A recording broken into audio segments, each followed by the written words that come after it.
속에서도 전기 공급 능력이 좋아지면서 전력 대란이 없었습니다. 전기를 파는 한전은 대박을 터뜨리는 상황이 발생하고 있습니다. 폭염 속에 가축들의 폐사가 속출하고 가격 조절을 위해 출하까지 늦어지면서 축산 농민들이 발을 동동 구르고 있습니다. 경남에 이어 전남까지 남해안에 적조가 퍼지면서 어민들이 긴장의 끈을 놓지 못하고 있습니다. 새정치민주연합이 권역별 비례대표제를 추진하고 있는 가운데 성사될 경우 지역정치 지형에도 30년 만에 일대 변화가 예상됩니다. 여러분 안녕하십니까? 올여름엔 어찌된 일인지 전력 대란 얘기도 없고 전기 아껴 쓰자는 캠페인도 좀처럼 찾아보기 어렵습니다. 결론부터 말씀드리면 전기 공급 능력이 커졌기 때문입니다. 덕분에 공급 가격이 떨어지면서 전력을 사다 파는 한전은 대박을 터뜨리고 있습니다. 정효욱 기자입니다. 여름 휴가 절정기가 끝나고 한빛원전에서만 원전 3기가 가동을 중단했지만 전력 예비율은 여유로운 수준입니다. 지난달 평균 전력 예비율도 31%, 생산한 전기의 31%는 쓰지 않았다는 뜻입니다. 전력 사용량이 상대적으로 적은 여름 휴가철에 폭염이 기승을 부리는 등 날씨가 도와준 덕이지만 전기 생산 능력도 커졌기 때문입니다. 지금까지 작년도에도 전력 소비 많이 증설을 했고 기온 증가에 대비해서 저희들이 이제 공급 능력도 확충을 했었습니다. 지난 2011년 블랙아웃 사태 이후 정부의 독려 속에 민간 발전소가 증가하면서 발전 설비 용량은 3년 만에 20% 가까이 늘었습니다. 반면 전기 수요는 그만큼 늘지 않아서 공급이 초과됐고 전력거래 시장 가격은 떨어졌습니다. 7월 기준으로 한전이 원전이나 화력, LNG 발전소 등에서 공급받는 전기 도매 가격은 1kW에 평균 79원으로 가격이 가장 비쌌던 지난 2012년에 비해 절반 이하로 떨어졌습니다. 한전으로서는 그만큼 비용이 줄어들면서 이익이 눈에 띄게 늘었습니다. 지난 2분기 영업 실적을 보면 매출액은 1년 전보다 6% 증가했지만 단기 순이익은 600% 넘게 늘었습니다. 최근 해외사업 수익 증가와 함께 원가 절감 등 경영 개선 자구 노력으로 수익이 증가하였으며 유가 하락에 따른 매출 원가 감소로 수익이 더욱 증가하였습니다. 지난달 말 한전의 주가는 상장 이후 최고가를 경신하기도 했습니다. 국민 경제에 미치는 영향 때문에 전기요금을 곧바로 올리거나 내리는 건 현실적으로 어렵지만 발전 원가 하락 추세가 계속된다면 요금 인하 압력도 커질 것으로 보입니다. MBC 뉴스 정용욱입니다. 폭염특보는 모두 해제됐습니다만 그동안 계속됐던 찜통더위에 전남에서만 가축 40만 마리가 폐사했습니다. 죽기 전에 내다 팔면 좋으련만 시세가 떨어져서 그마저도 여의치 않았다고 합니다. 김양훈 기자입니다. 더위에 지친 닭들이 축사에 힘없이 앉아 있습니다. 연일 계속되고 있는 폭염에 닭들이 맥을 못 추고 있습니다. 축사 위에 물을 쉴 새 없이 뿌려보지만 내부 온도는 35도를 훌쩍 넘습니다. 축사 지붕과 처마 옆에 그늘막을 설치하고 대형 선풍기로 시원한 바람을 공급하고 있지만 역부족입니다. 집단 폐사가 속출하고 있습니다. 지금 폭염 때문에 닭들이 견디지 못하니까 다 많이 죽어나가고 있고요. 많은 농가들 몇만 마리씩 죽기도 하고 몇천 마리가 기본으로 이렇게 죽고 있고요.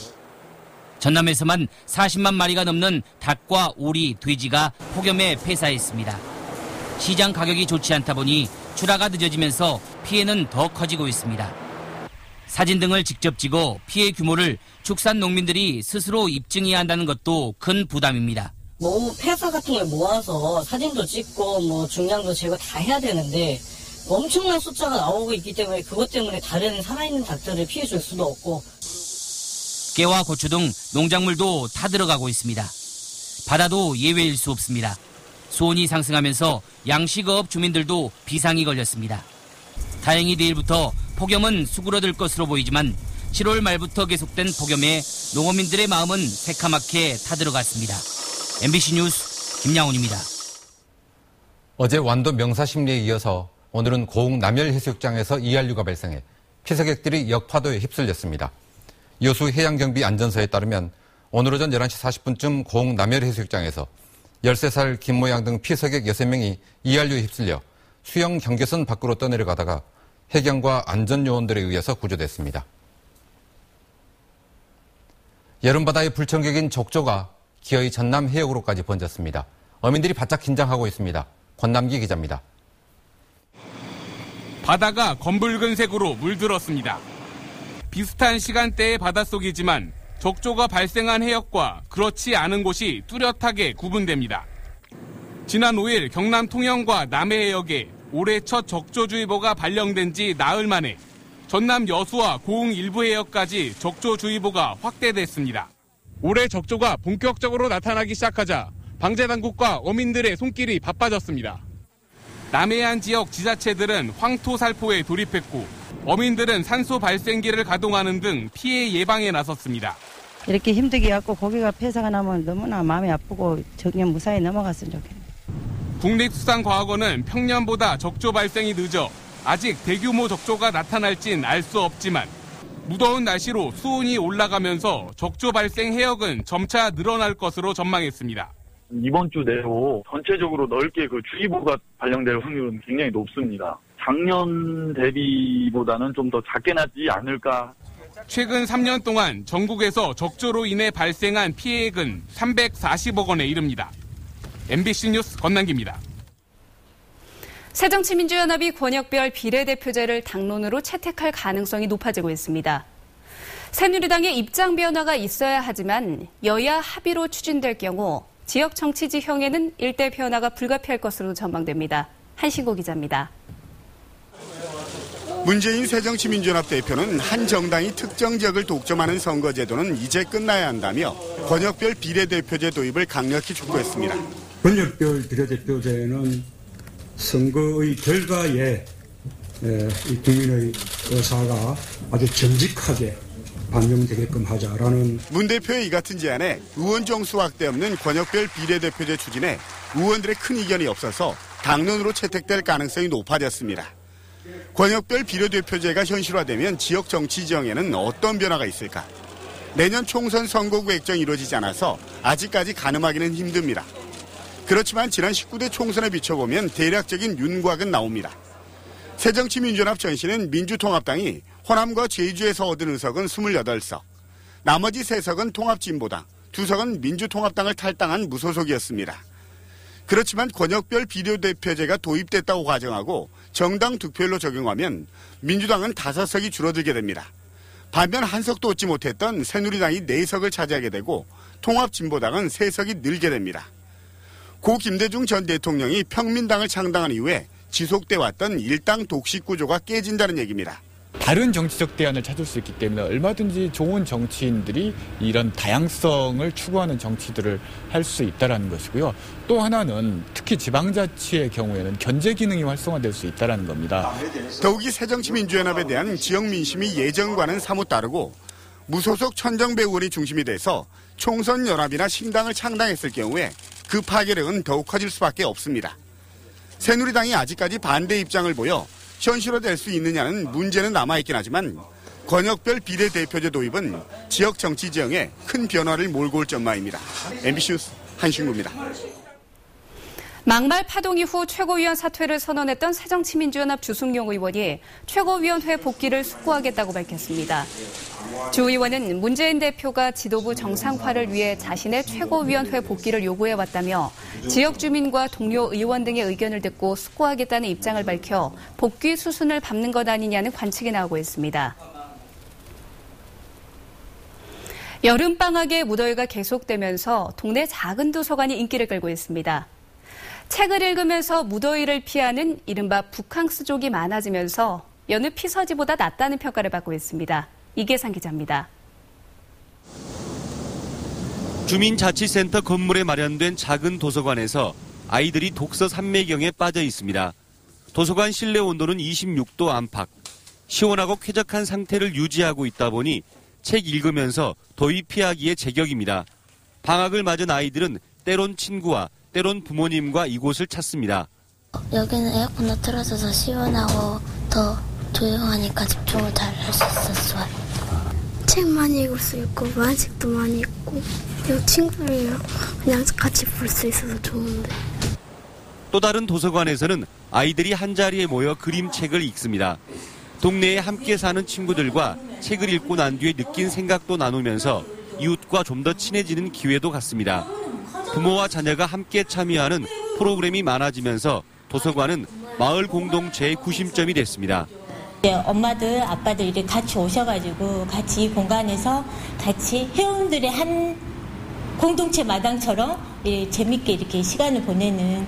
광주 지역에서 주민들의 힘으로 생겨난 작은 도서관은 396곳, 주민자치센터 등 공립도서관을 포함하면 무려 447곳의 작은 도서관들이 활발하게 운영되고 있습니다. 목표치보다도 더 월등하게 효과를 보고 있으니까 점진적으로 이렇게 늘어나고 있는 것 같습니다. 동네마다 세워진 작은 도서관들이 한여름 무더위 여파로 보다 밀접하게 주민 생활 속으로 파고들고 있습니다. MBC 뉴스 이계상입니다. 금호타이어 노조의 부분 파업이 내일로 예정된 가운데 노사가 막판 교섭을 벌이고 있습니다. 금호타이어 노조는 오늘 오전 사측이 임금 인상 교섭을 제의해 막판 교섭을 벌이고 있다고 밝혔습니다. 노조는 오늘 밤 안에 합의가 이루어지지 않으면 내일 오전 10시 30분부터 근무조별로 4시간씩 부분 파업을 벌일 예정입니다. 한편 금호타이어 경영진은 노조가 파업에 들어갈 경우 내일 오전 기자회견을 갖고 파업 중단을 호소할 예정입니다. 우리나라 국민은 5.18 민주화 운동을 광복 이후 17번째로 중요한 역사적 사건으로 생각하는 것으로 조사됐습니다. 대한민국 역사박물관이 성인 남녀 3천여 명을 대상으로 국민이 생각하는 중요한 역사적 사건을 설문조사한 결과 1위는 6.25 전쟁 발발, 2위와 3위는 각각 88 올림픽과 8.15 광복이었고 5.18은 17위를 기록했습니다. 광주시민 복지기준 마련을 위한 시민 원탁회의가 열렸습니다. 김대중 컨벤션센터에서 열린 원탁회의에 참여한 10대부터 70대까지 시민 500여 명은 현장 투표를 통해 복지 영역별 우선과제를 선정했습니다. 광주시는 원탁회의에서 선정된 자활사업 참여자 단계적 사회적 일자리 제공, 임대주택 보급 활성화 사업, 학교 폭력 없는 학교 안정망 구축 등 우선과제를 시민 복지 기준에 반영할 방침입니다. 천불, 천탑과 와불의 문화유산을 간직한 화순 운주사 석불석탑에 대해서 유네스코 세계유산 등재가 본격적으로 추진됩니다. 전라남도와 화순군은 운주사 석불석탑을 유네스코 세계유산으로 등재하기 위해 이달 중 잠정 목록 신청서를 문화재청에 제출할 계획입니다. 운주사 석불석탑은 독특성, 군집성, 조형성 등에서 세계적 가치를 보유해서 유네스코 세계유산 등재 가능성이 있는 것으로 전라남도는 판단하고 있습니다. 석불 중에서 광주 디자인 비엔날레가 나눔 정신을 실천하기 위해서 제3세계 어린이를 돕겠다고 나섰습니다. 최경란 총감독은 국제 홍보를 위해 이탈리아 밀라노에 전시 중인 도자기 작품 50여 점을 디자인 비엔날레에 전시한 뒤에는 자선바자회를 통해 판매하고 그 수익금 대부분을 제3세계 어린이들의 교육 환경 개선을 위해 기부하겠다고 밝혔습니다. 광주 디자인 비엔날레는 디자인 신명을 주제로 광주 비엔날레 전시관과 아시아 문화전당 등에서 오늘 10월 15일 개막합니다. 조선이공대학교 청소용역지회가 대학본부 앞에서 기자회견을 갖고 대학 측이 청소용역 근로자를 용역에서 직접 고용 형태로 바꾸는 과정에서 집단 해고 우려가 있다며 고용 승계 보장을 촉구했습니다.